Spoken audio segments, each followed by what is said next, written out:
Kurt Warner draws the assignment of being part of the NFL Network pregame show merely because the Rams are playing tonight. And Kurt's on the show. How are you, Kurt?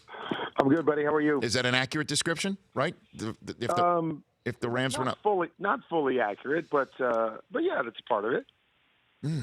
Okay, so I'm just trying to. So the Rams aren't playing tonight.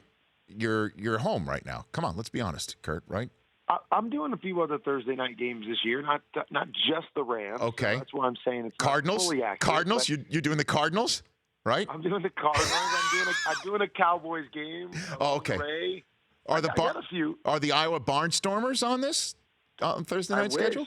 But I don't think so. I don't think they're playing Thursdays. Okay, because we're kind of out of your teams unless we're going to. I don't think there's any Thursday night games in Amsterdam. Also, Kurt. No, I'm definitely not taking that trip. Okay, the Honda Insider Report here with Kurt Warner on the Rich Eisen Show. How you watch as much film as anybody I know, Kurt.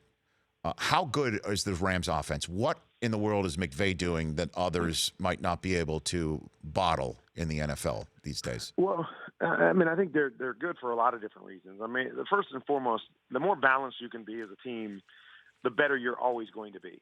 And I'm not sure there's a better offensive line in football than what the Rams have.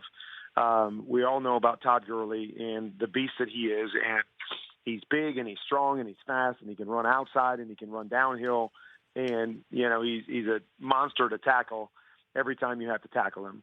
So you couple that with they've got the best play action game in the league because of it. They do a great job of making a lot of their pass plays look like run plays. So you got to come downhill and attack because that guy's so big. If you just sit on your heels, he's going to run you over. So you attack. They got great playmakers on the other side where you do that. They can, they can get behind you with guys like Brandon Cooks and Robert Woods. And they just have weapons all over the place. And then, coupled with that is Sean McVay, as you mentioned. He's got a great offensive mind. And, I talked to him and Jared Goff a little bit this week. And both of them brought up the point of how smart their players are, how smart their skilled players are, specifically allowing them to do all of these crazy things that Sean McVay comes up with. And so you get smart guys, you have a great scheme, you have great talent, and you have the ability to change and adjust and run complementary routes to everything that you do. It makes it extremely hard to stop. And, Jared Goff in the passing game is very confident. They're protecting him very well, so he's got chances to read the field. There's just not a lot of weaknesses on this on this offense. And then you couple that with, like I said, McVay's genius and the intelligence of the players. And every week they're coming up with new things and new twists on things that make it hard to scheme against. And Kirk Cousins has been throwing the ball for the first 2 weeks of the season very well. I mean, he's top 5 in yards. He's top 5 in accuracy as well, Kurt. And then last week, I guess the simple 2-word question about last week's loss to the Bills is what happened? Well, I mean, it's one of those games where the ball starts rolling against you early, and that's what happened is that, turnovers and big plays for the Bills, and Minnesota found themselves down 17-0 before you could blink. I think the most disconcerting thing about Minnesota is, yes, Kirk has good numbers, but they're down in terms of big plays that they're making as an offense. I mean, last year, Case Keenum and that team was averaging 6.5 big plays per game. Right now, after 3 games, Kirk Cousins and the group are averaging 4. And if there was one thing that I thought you made the change from Case to Kirk, it was believing that Case was more of a complementary piece and Kirk could be more of that dynamic, big play, game-changing, right arm type guy. And that's what we haven't seen from their offense. And so it looks on paper, really strong, but they're just not making those big game-changing plays. I mean, last week it was hard for me to believe that they were down 17-0 early, and they didn't score until late in the game. I mean, they didn't put any points on the board and only got 1 touchdown in a game where you're getting blown out. I would have expected with the group of pieces that they have there that they would at least have made a run at this thing, even though they were down early. to be able to push the Buffalo Bills and force them to have to make some plays down the stretch, but they just never got on track and have really had struggles getting the ball in the end zone. I know everybody sees the tie against the Packers, but if you think back, they had 7 points through three quarters in that game as well before they exploded in the fourth.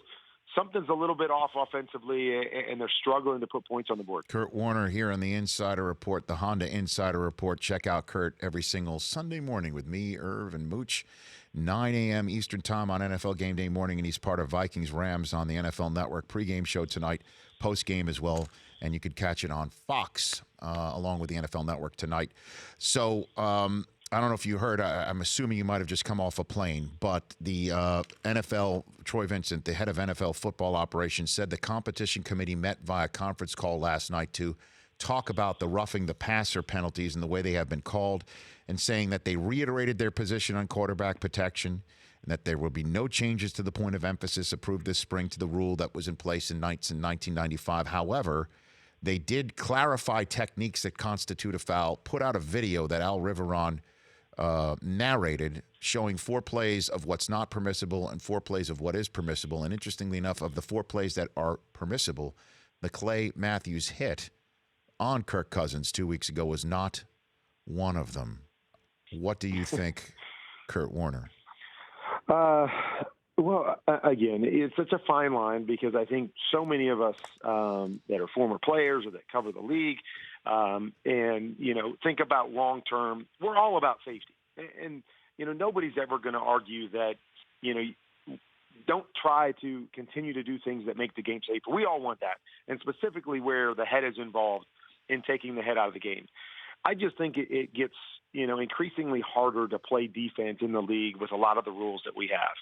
And then to watch, some of these roughing the passer penalties that we have, that I can't do anything but look at it and say, what a great football play. I can even slow it down and go, okay, what is the guy supposed to do here? How is he supposed to avoid? The Clay Matthews hit this past week against Alex Smith, to me, was a great football play.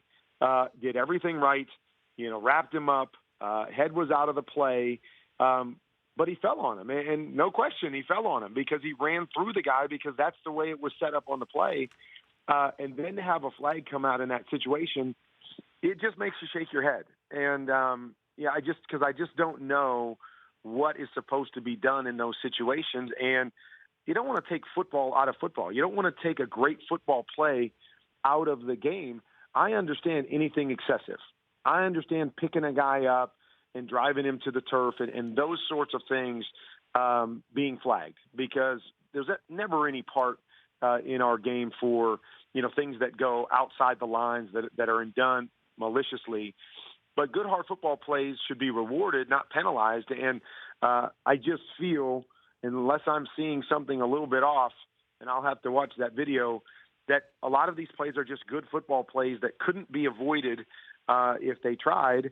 And we got to do a better job of not penalizing people for playing the game hard, fast, and strong and trying to do it the right way. Well, I should say we were just showing the video that Al Riveron and the head of the football operations tweeted out while you were saying that. And I should also mention that the 4 impermissible plays also did not include the Clay Matthews hits, either one of them. So maybe, and Riveron did use the phrase a couple of times in narrating it when I listened to it off the air, Kurt, the words, the player, when they showed that was a flaggable offense, did not have any attempt to brace himself, which Clay Matthews did attempt to do with his left hand when he did take down Cousins. Maybe that's the out here.